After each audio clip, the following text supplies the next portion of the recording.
Bonjour tout le monde, ici Monsieur Cacahuète et Neige qui est sur mes genoux. Neige qui est un petit chat blanc. Aujourd'hui, enfin petit, pas si petit que ça maintenant. Non mais si tu te couches sur ma main, je peux pas présenter les DVD.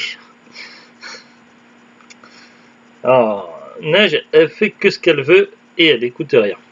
Alors, aujourd'hui dans ce nouvel épisode de Parlons DVD, je vais vous parler d'une série animée, d'un dessin animé plutôt. J'ai même pas présenté. D'habitude, je présente pas comme ça. Donc, bonjour tout le monde, ici Monsieur Cacahuète et Neige. Aujourd'hui, nous sommes vendredi 29 octobre 2021, il est 17h33. Et aujourd'hui, dans ce nouvel épisode de Parlons DVD, je vais vous parler d'un dessin animé culte, Les Mystérieuses Cités d'Or, l'intégrale de la saison 1. Pourquoi c'est l'intégrale? Puisque c'est que la saison 1. Tout simplement parce que jusqu'à il n'y a pas si longtemps que ça, il n'y avait qu'une saison. Et la série était restée comme ça en suspens, sans connaître le destin des personnages, ni les autres cités d'or. Puis finalement, il y a quelques années, ils ont décidé de faire une suite qui s'est découpée en saison 2, 3, 4, etc. Une suite dont je fais très peu parler parce que je n'ai pas vu à part quelques extraits et ça me plaît pas du tout. Mais là, de toute façon, dans ce coffret-là, on a que les saisons 1, donc ça va être le sujet. Alors, le synopsis, il n'y a pas de synopsis au dos du carton. Ça fait partie des DVD qui étaient édités au début des DVD. À cette époque-là, donc les coffrets dessins animés, souvent c'était assez cheap, donc on mettait les boîtiers, on mettait les épisodes. Le boîtier c'était juste un carton, quoi, et puis c'est tout, quoi. C'était pareil pour les autres coffrets, que ce soit Jace et Conquérant la Lumière, Les Mondes Engloutis, etc. C'était pareil, ce genre de format-là. Donc, du coup, on n'a aucune info, on n'a pas de synopsis, on n'a pas de bonus, on n'a que dalle. Et le choix des langues en général, c'est français et ou rien du tout. Donc là, c'est un coffret qu'on avait acheté en brocante. Donc, à un moment donné, il y a quelques années, donc Zulut avait trouvé un stand où il y avait beaucoup de coffrets de dessins animés et la personne les déstockait pour pas grand-chose. Du coup, ça a été acheté d'occasion. Donc voilà, c'est un fourreau comme ça. Et donc du coup, il y a plusieurs éditions différentes. Ça a été réédité avec des éditions plus modernes. Donc là, c'est une assez vieille édition. Collection génération DVD. Et qui est découpée en 4 DVD. Il y a un petit résumé, au dos des DVD pour chaque épisode. Par exemple, pour le premier DVD, Barcelone, en 1532, Esteban, 12 ans, apprend qu'il est un enfant trouvé en mer par un certain Mendoza. À la suite de la mort du père Rodriguez, son tuteur, il décide de partir à la recherche de ses origines. Et donc voilà, on a résumé pour tous les épisodes. Ça va donc de l'épisode 1 jusqu'à l'épisode... Non, mais il n'y a pas 10 épisodes en tout. 39 épisodes. Ouais, là c'est marqué, ce DVD contient 10 épisodes, ce DVD contient 10 épisodes, ce DVD contient 10 épisodes, et ce DVD contient 9 épisodes. Donc il y a 39 épisodes pour la saison 1. Le menu c'est assez sommaire, hein, donc il n'y a pas de titre pour les épisodes, donc c'est pas évident de s'y retrouver si on le note pas. Donc voilà, ça c'est une édition assez basique. Alors pour résumer un petit peu l'histoire, de quoi ça parle. Alors il s'agit des dessins animés de notre génération qu'on a connus, enfin c'est un peu plus vieux que notre génération, mais disons qu'on était très extrêmement jeunes quand ça a été diffusé pour la première fois à la télé. Mais t'étais même pas né. Si, 83. La diffusion 82-83. Ah oui. Mais voilà. Mais à notre époque, les dessins animés, il n'y avait pas tout le choix qu'il y avait maintenant, et les chaînes de télé les rediffusaient en boucle pendant 10 ans, 15 ans, pratiquement 20 ans. Les dessins animés, on tire. Ouais, les grands classiques étaient rediffusés 1 million de fois, peut-être 1 milliard de fois.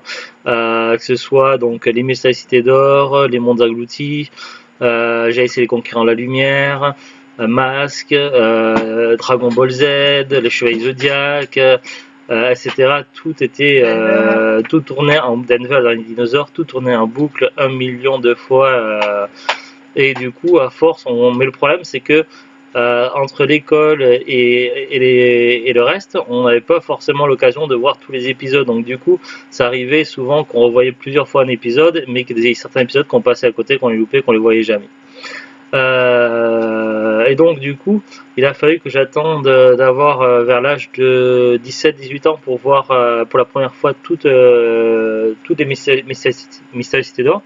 Mon père avait acheté l'intégrale, donc c'était pas cette édition. C'était pas cette édition-là, c'était une autre édition encore différente. Là, c'est l'édition 20 ans anniversaire. Donc il avait une autre édition encore, mais c'était un même style cartonné comme ça, basique.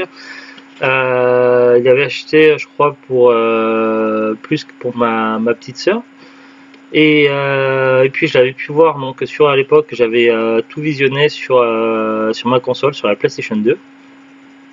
Puisque les lecteurs DVD coûtaient la peau des fesses à l'époque, et du coup ça coûtait 2 fois moins cher d'acheter une PlayStation 2 que d'acheter un lecteur DVD. Donc ça c'est l'époque fin 90 début 2000, donc je sais plus exactement les dates exactes. Et donc j'avais déjà vu toute une fois les Mystéricités d'Or.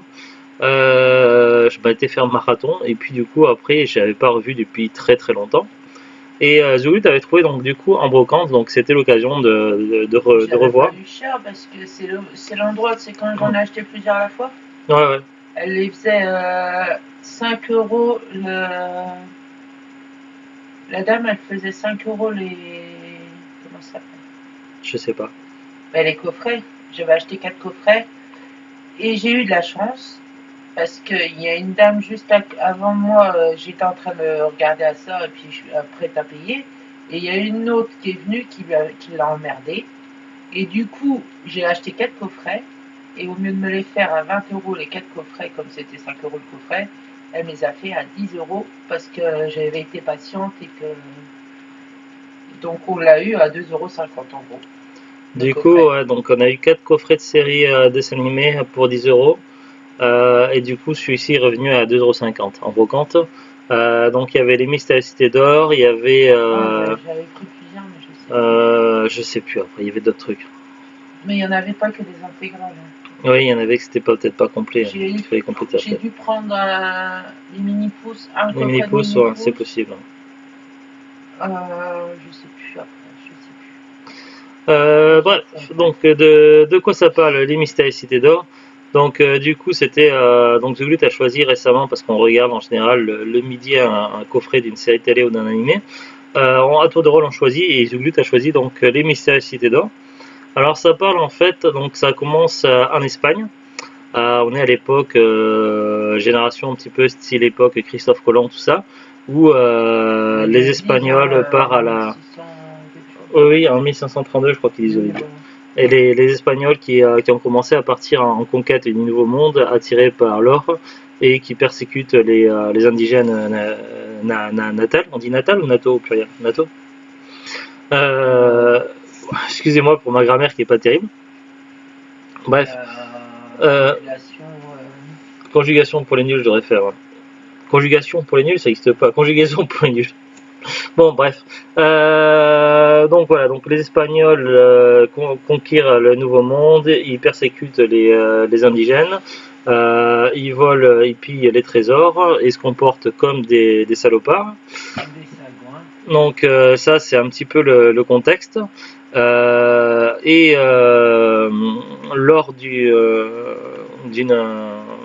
d'un trajet en mer, donc un certain Mendoza sauve un bébé qui est accompagné d'un homme, mais il n'arrive pas à sauver les deux, il n'a pu sauver que le bébé. L'homme est porté disparu. Et puis finalement, quelques années plus tard, donc ce bébé est devenu un garçon, donc style âge dans les 12 ans, comme ça. Ouais. Il s'est passé 10-12 ans. Donc, Zia a été kidnappée, elle avait 5 ans ou 7 ans, et il s'est passé 5 ou 7 ans, je sais. Ouais, donc on avait compté à peu près qu'il devait peut-être passer 12 ans. Donc, il avait à peu près 12 ans, ouais. Du coup, Esteban à peu près dans les 12 ans. Il est élevé donc par un prêtre, ou je sais plus, un truc comme ça, non? Un prêtre, oui, ben, ça le dit au début. Oui, mais je sais plus le nom. Lu le premier. Je l'ai lu tout à l'heure, mais j'ai oublié déjà. Oui, ça doit être un prêtre. Oh là là. par le père Rodriguez. Mais oui, mais je peux pas regarder ta partie et puis présenter les DVD. Non, mais c'est pas ça. Mais oui, donc Esteban a été élevé par le père Rodriguez, qui est mourant. Et Zuglut en même temps joue à la console à côté de moi. Et Neige elle regarde l'ordinateur. Et donc voilà. Et donc Esteban a un curieux médaillon autour du cou qui représente le soleil. Il y a un genre d'informations qui circulent à son sujet, donc comme quoi il serait capable d'influencer la météo et de faire revenir le soleil. Donc lui-même n'y croit pas et d'ailleurs il a le vertige. Il essaie d'échapper un petit peu aux gens qui... Non, mais j'explique un peu, je présente Esteban. Et donc lui-même n'y croit pas et essaie d'échapper un petit peu aux gens qui veulent se servir de lui pour faire revenir le soleil. Et donc il fait la connaissance d'un homme qui va découvrir plus tard qui s'appelle Mendoza. Cet homme-là donc va le prendre sous son aile et va lui proposer donc de partir en mer avec lui, de l'accompagner sur le Nouveau Monde pour qu'il aura peut-être une chance de retrouver son père. Donc il lui explique son histoire. Et donc du coup, Mendoza qui a deux acolytes, donc deux marins un petit peu bêtes mais sympathiques et qui sont très attirés par l'or, qui lui sont fidèles. Donc avec ces deux hommes-là, donc ils rejoignent un bateau et du coup ils prennent la mer, en sachant que dans ce bateau-là il y a différents marins ainsi que trois marins qui sont pas du tout sympas, donc et qui ont des ambitions particulières au niveau de l'or, tout ça, et qui veulent exploiter les enfants.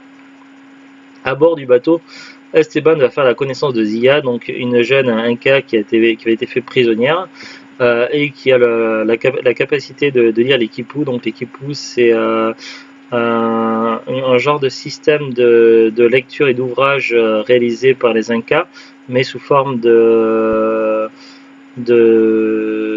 couture, je sais pas comment on dit ça, donc c'est des bandelettes avec des nœuds et du coup ça forme des mots et du texte. Donc il y a quelqu'un qui peut lire ça et elle a également une médaille, donc comme Esteban mais pas la même. Et du coup donc elle pourrait être une aide pour retrouver les cités d'or. Donc Esteban va faire la connaissance de Zia et ensemble ils vont partir vers le Nouveau Monde. Puis après, donc du coup, ils vont ils vont partir sur des tas d'aventures. Ils vont à la fois combattre des Espagnols, se lier d'amitié avec des indigènes, en sachant que certains indigènes sont sympas, d'autres sont plutôt agressifs. Ils vont vivre des tas d'aventures, ils vont faire des rencontres. Zia, elle, va chercher comme tout le monde, comme tout le petit groupe, les cités d'or, mais elle va également être en quête pour essayer de retrouver son père, tout comme Esteban. Son père est censé être parti quand elle revient dans son village. On lui dit que son père est parti pour les cités d'or. Oui, parce que comme il s'est passé de longues années, les seules infos que Zia arrive à avoir, c'est que son père est parti en quête des cités d'or, donc du coup, pour elle, c'est très important. En chemin, ils vont faire la connaissance d'un autre enfant de leur âge, qui s'appelle Tao, et qui est le dernier descendant du peuple Mu, un peuple qui a disparu et qui avait une technologie auparavant très évoluée, du même niveau que la technologie Atlante. Et du coup, ce trio-là donc va partir en quête des cités d'or et ils vont par moment trouver différentes technologies du peuple Mu qui va leur servir dans leur quête, notamment un magnifique bateau ainsi qu'un grand condor tout en or qui vont pouvoir piloter un peu comme un avion. Et puis occasionnellement ils vont croiser comment ça s'appelle, je l'ai dit tout à l'heure, Mendoza et ses deux potes, donc ensemble ils vont affronter différents dangers, mais parfois les trois enfants seront séparés et ils vont retrouver parfois d'anciens ennemis, de nouveaux ennemis. D'ailleurs, il y a dans les ennemis espagnols, il y en a qu'on n'a pas du tout revu, comme Pizarro, on l'a pas revu depuis très longtemps. On le voit dans plusieurs épisodes et après on le voit plus du tout. Et puis Marinche et le docteur, on les voit aussi pendant un certain nombre d'épisodes, après on les voit plus du tout. Hein, Azou ? Oui, Oui. chez le docteur. Donc, Après, ils disparaissent. voilà, donc il y a des personnages, après on peut supposer qu'ils sont morts ou pas. Donc voilà, et puis du coup ça s'arrête à la fin, donc après la découverte de la première cité d'or et à la suite à la fin des événements liés. Et ça se clôture par repartir à l'aventure, en gros. Donc c'est une fin ouverte qui pourrait annoncer des prochaines saisons qui ne se sont jamais faites. Donc voilà, on est sur du classique, donc j'ai essayé de ne pas trop spoiler, mais c'est un dessin animé vraiment passionnant qui vaut le détour, avec une chouette bande de son et des dessins sublimes, un excellent scénario avec beaucoup d'aventures. Je me suis quand même posé quelques questions sur le peuple Olmec qui est très bizarre. On ne connaît pas du tout les origines du peuple Olmec, si c'est des descendants d'une ancienne civilisation ou des extraterrestres qui sont paumés sur Terre, parce que ils ont une technologie très très évoluée, mais qui semble similaire à la technologie du peuple Mu ou du peuple des Atlantes, mais c'est pas encore ça. Non, c'est pas expliqué. Donc on sait que... qu'ils ont connu la Grande Guerre entre... Oui, c'est tout ce qu'on sait. Oui, mais... Donc forcément, si les Mu et les Atlantes étaient évolués, ils étaient évolués aussi. Oui, mais c'était peut-être un autre peuple, ou ils étaient peut-être des extraterrestres qui sont paumés là pendant la Grande Guerre. Non, c'est pas expliqué justement. Donc, j'allais le dire. Donc, on a ce mystérieux peuple Olmec que vont croiser à un moment donné Esteban et Zia. On sait donc qu'ils ont connu la Grande Guerre, qu'ils étaient là, ils étaient présents pendant la Grande Guerre où les Atlantes et le peuple Mu se sont affrontés. Mais a priori, rien ne prouve qu'ils font partie d'un peuple ou d'un autre. Ils n'avaient quasiment aucune connaissance du peuple de Mu au niveau de leur technologie et vont faire des gaffes. Par rapport aux Atlantes, il n'y a rien qui puisse les comparer aux Atlantes, donc, et surtout que ça ne se situe pas au même endroit. Donc on pourrait penser que c'est un autre peuple qui était un peu moins évolué, mais pratiquement qui avait quand même un haut niveau technologique, mais qui n'avait pas le même niveau technologique que les Atlantes ou les Mu. Ou alors c'était carrément des extraterrestres qui sont paumés là-dessus, et par exemple ils utilisent des technologies pour voler un petit peu comme des vaisseaux spatiaux, tout ça, qui semble faire penser à ça. D'ailleurs, ils ont une apparence qui est pas du tout humaine. Quand on voit les descendants de Tao, qui est un descendant du peuple Mu, ou d'autres personnes, voilà, les Olmecs, ils n'ont rien d'humain, donc la forme de leur tête, ils n'ont pas de cheveux, sauf leur grand chef qui a un petit peu de cheveux sur le côté, mais sinon ils n'ont pas de cheveux, ils ont des oreilles pointues d'elfe, ils ont une musculature un petit peu de gnome ou de gobelin. Et quand ils se déplacent pour combattre, ils marchent sur les murs, ils courent en se voûtant le dos, un petit peu comme des singes, et ils poussent des cris de singes. Donc c'est une espèce assez particulière. On sait juste qu'ils sont réussi à se maintenir à vie depuis très très très longtemps en utilisant une technologie très évoluée. Ils possèdent également donc des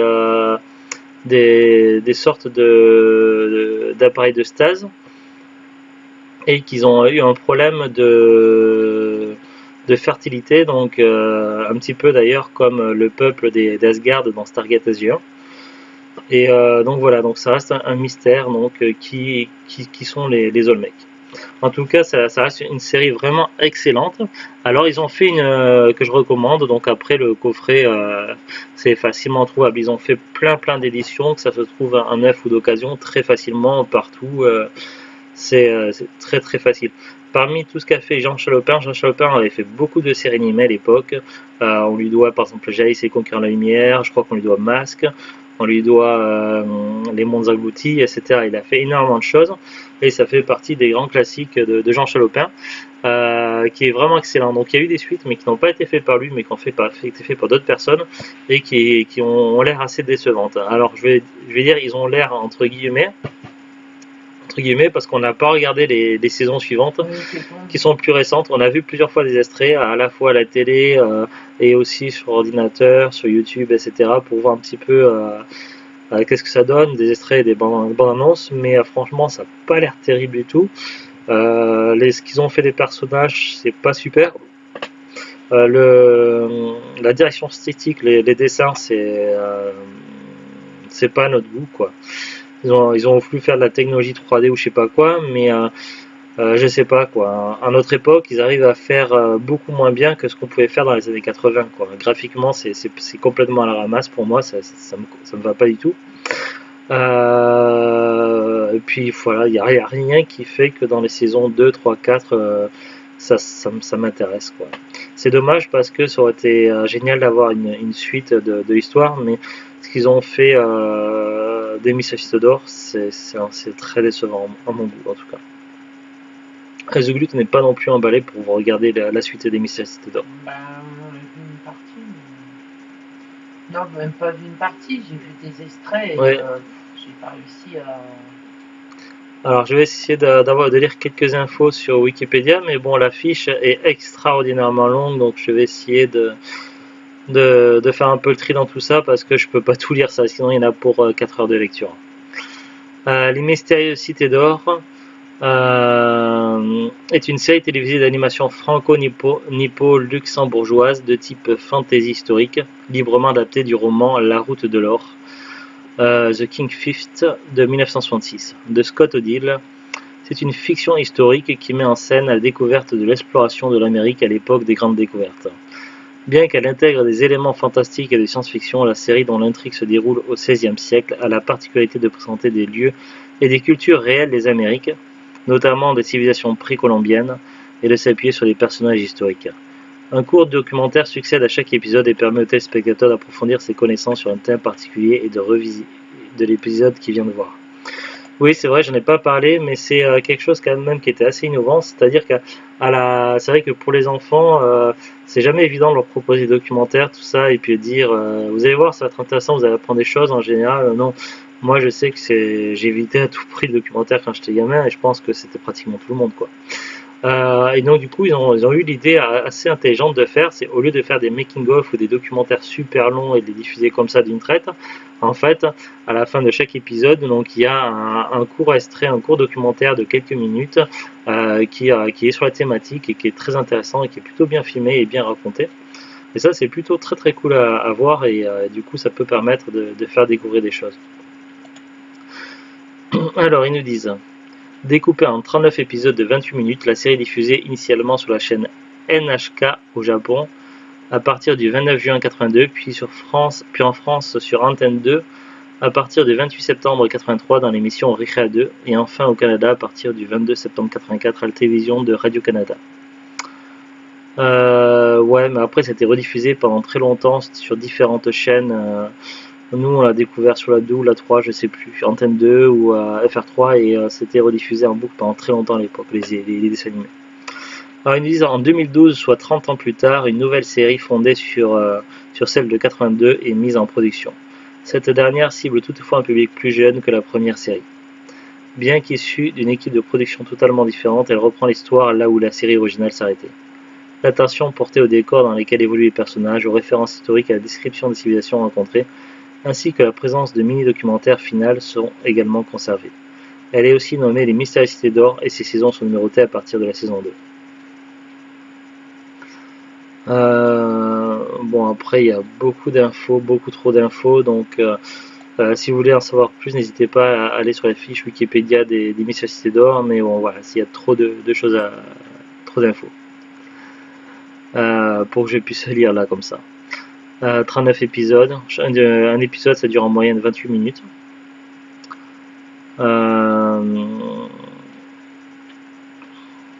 Après les personnages principaux, donc il y a Esteban, Zia, Tao. Donc c'est les trois enfants. Pichu, c'est un perroquet qui accompagne Tao. Mendoza, Pedro et Sancho, donc les trois Espagnols, ceux qui sont plutôt dans le côté des gentils. Gomez et Gaspard, donc ça c'est deux officiers espagnols méchants. Espagnol. Il y a Papa Camayo, donc ça c'est un gentil.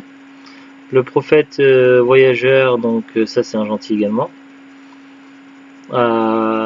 C'est tout, il y a d'autres personnages, mais là il présente que ceux-là. Donc, après il parle de l'Empire de Mu et des Atlantes. Je vais peut-être lire ce paragraphe. Après avoir fait la rencontre de Tao, Esteban et Zia visitent le réseau des cabanes construites dans les arbres. Ouais, donc ça c'est... Plus tard dans la série, Ouais, mais c'est des choses qu'on apprend en fait dans le dessin animé, donc ça, on n'a pas vraiment d'informations pertinentes là. Là après, il présente les engins volants et navires en rapport en relation avec l'Empire de Mu, donc il y a le Solaris et le Grand Condor. Il y a d'autres véhicules, il y a la machine volante des Olmecs, il y a le Speranza, le San Miguel et le sous-marin de Tao.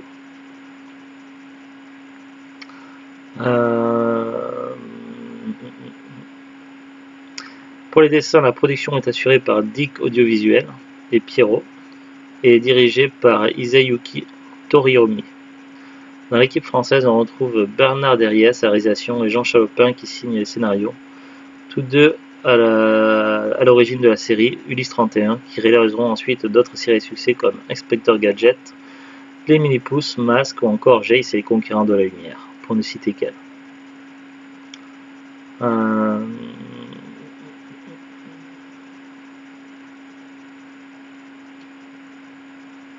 Voilà, je sais pas pour la suite, si la suite c'était une production française ou pas.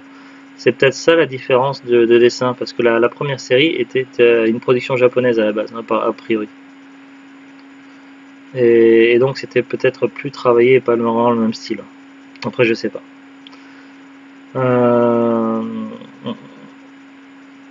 y a eu des produits dérivés, il y a eu un manga apparemment, des livres, des jouets.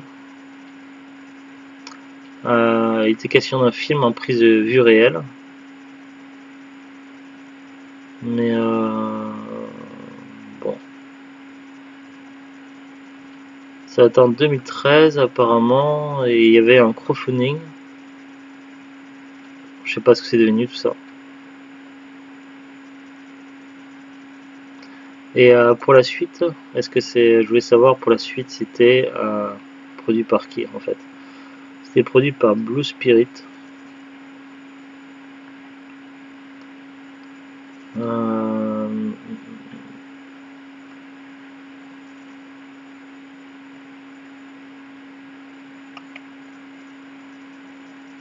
La fiche technique.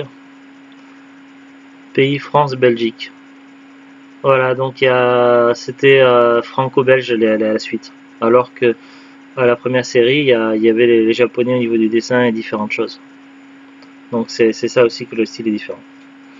Alors pour les DVD, donc nous ça avait été acheté en beau compte, mais on peut trouver partout. Là j'ai regardé comme ça sur deux sites. Sur Amazon.fr, donc il y a une autre édition, c'est l'édition Kazé, qui lise l'intégrale de la série pour la saison 1. Après les autres saisons, il faut les acheter séparément. Mais pour la saison 1, donc celle que l'on a, il y a une édition différente, l'édition Kazé. Alors je sais pas trop ce qu'elle apporte de plus, par contre, il y a un choix des langues. Alors c'est assez original et c'est la première fois que je vois ça. Mais d'après Amazon.fr, on peut regarder les Mystérieuses Cités d'Or doublées en français ou en breton. Alors c'est marrant parce que ça me fait rire un peu parce que on regarde des fois le week-end une série télé française parodique sur le Moyen-Âge de différentes époques. Ça s'appelle la Petite Histoire de France, c'est ça? Et La Petite Histoire de France, c'est une série qui est humoristique et qui montre trois époques. L'époque de Louis XIV, l'époque de Jeanne d'Arc et l'époque de Napoléon, je sais plus quel Napoléon je crois. Et donc à l'époque de Napoléon, donc c'est centré surtout sur un couple de taverniers et le gérant, le tavernier gérant, donc le mari, donc lui, il est un petit peu raciste envers les Bretons, donc beaucoup d'ailleurs. Donc je sais pas si ça se dit raciste envers les Bretons comme expression, puisque les Bretons c'est une localité, c'est pas une race. Bon, je sais pas, c'est très bizarre à expliquer, mais en fait donc du coup donc ce gars-là dans la série, il fait la discrimination envers les Bretons et ça n'a toujours aucun sens. Et du coup, quand ils ont des hôtes bretons, donc des voyageurs bretons qui vont dormir dans leur auberge, à chaque fois ils sont pas contents, tout ça. Donc bon voilà, c'est traité sur le côté humoristique. Mais du coup, ça c'est marrant puisque là je vois doubler français et breton. Alors je connais pas du tout, ça doit être certainement un doublé en patois breton, je sais pas. Je sais pas du tout. Donc si vous avez des infos, savoir sur la langue bretonne, savoir si bon, si souvent qu'il y a des DVD où c'est doublé en breton. Je sais pas, c'est la première fois que je vois ça. Donc, c'est pas de la critique ni rien, hein, c'est pas ni la moquerie, c'est juste de la curiosité donc, et de l'étonnement. Donc voilà, donc sur l'édition Kazé. C'est toujours expédié vendu par Amazon et le coffret est à 27,99€. Alors sachant qu'en cherchant bien on doit pouvoir trouver moins cher, surtout en occasion. En occasion et nécessité d'or. Après ça sera pas cette édition là, mais on peut trouver n'importe quelle édition dans les 5€ ou moins. C'est aussi vendu sur le site Anime Store, la même édition, l'édition Kazé, mais qui est vendue plus cher. Donc sur le site d'Anime Store, il est vendu à 36,12€. Entre 27,99€ et 36,12€, ça fait quand même une petite différence. Donc voilà pour vous donner une idée des prix. Donc c'était les mystérieuses cités d'or, un classique. Salut tout le monde, salut, ciao.